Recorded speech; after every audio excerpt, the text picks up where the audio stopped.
In less than 3 minutes, let's talk about some things that you probably didn't know about interest rates. What does APR mean? APR stands for annual percentage rate.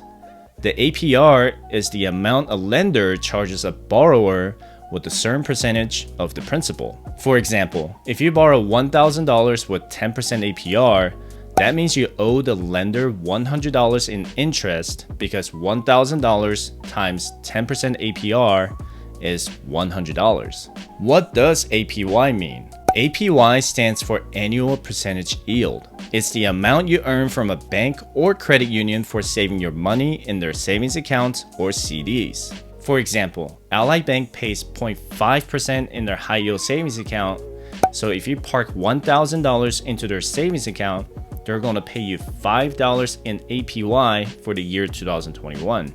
What is the difference between adjustable interest rate and fixed interest rate?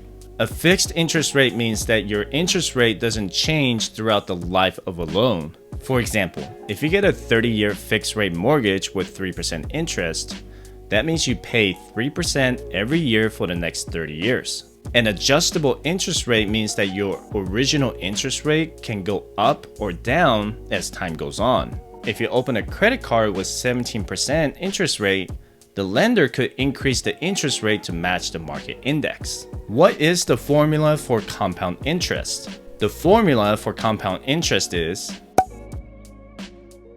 Okay, unless you're super awesome at math, that's probably too complicated for you. So let me go ahead and give you an example instead. Let's just say in 2021, you saved $1,000 into an index fund that earns 10% in interest every year.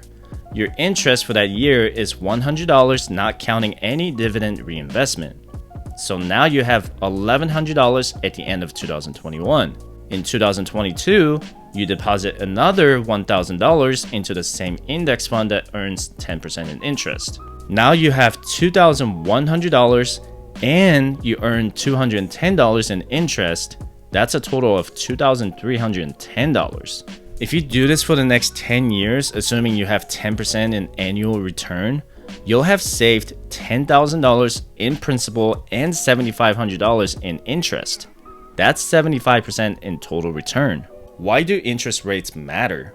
Lower interest rates would encourage people to borrow money to make big purchases. It can create a ripple effect of increased spending throughout the economy and increase the inflation rate. Higher interest rates would encourage people to cut back on spending, which creates a lower demand for goods and services and lowers the inflation rate. Thanks for watching. Don't forget to check out these two 3-minute videos as well as the new FIRE video coming out tomorrow, Sunday at 9 a.m. Have a good one. Thanks for watching. Don't forget to hit the like button and subscribe for more FIRE videos.